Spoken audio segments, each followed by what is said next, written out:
the authorities could possibly arrest you. And when you got a good thing going, listen, you don't want nobody to upset nothing. Do I have a witness in here? Listen, you don't want nobody, listen, I don't care if they is family. In fact, this young man that had murdered those police officers in Orlando. Remember that? Was it Orlando? Somewhere in South Florida. Guess what? If it was your relative, he said, can I come over? You wasn't going to let him over there. I'm sorry, in fact, don't even call no more. Why? Because the authorities were looking for him. He was a threat to the population. Jesus was a threat. And so for Martha to open up her door means that she didn't care if her life had got put on the line. Are you listening to me? She was willing to risk her life for Jesus. She was generous and she was courageous. And she was a caring person. How can you say she was caring? Well, go back to Luke chapter 10, verse 38. Her brothers and sisters were living with him. And it doesn't say they was paying any rent. I bet you wish you had some brothers and sisters like that. About right now, talk to me, somebody. I bet you wish you could get your whole check and stay at your brother's house and not pay anything and eat all the food you want. Come on.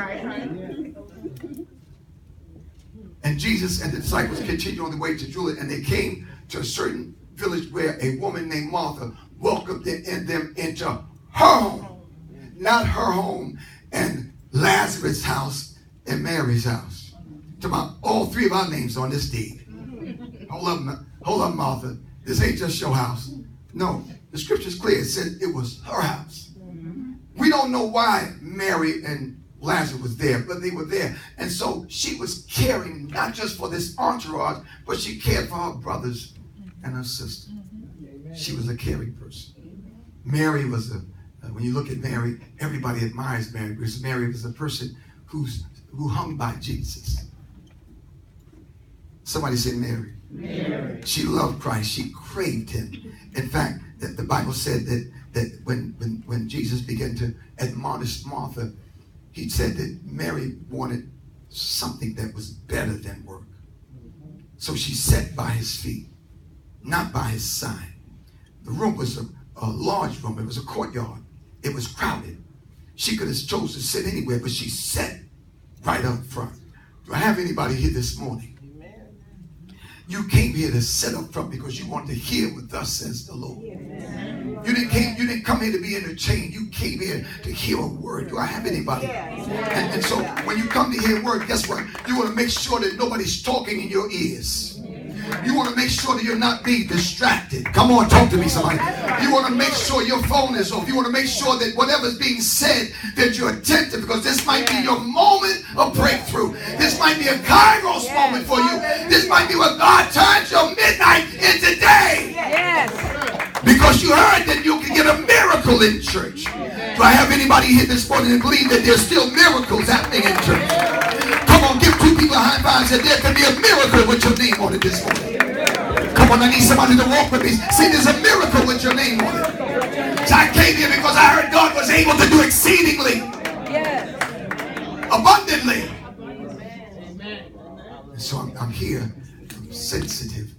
I want to hear what God has to say because my life has been overwhelming. And I heard that there might be a word this morning. So Mary was a person, she didn't care about the work. She didn't care about how many people came. Her focus was on Jesus. I have a witness in here.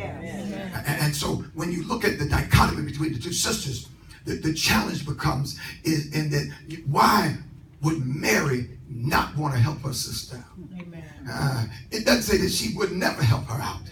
It just says at this particular moment, she wasn't about nobody's work. I have a witness in here. And see, what happens to Martha is that Martha is a person who's always working. Yes, sir. Somebody say always working. Always.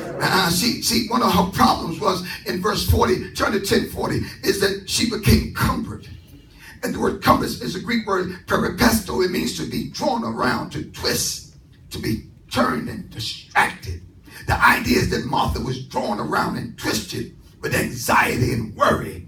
She was distracted because all those people were in there. She was concerned about everybody, whether there was enough place, enough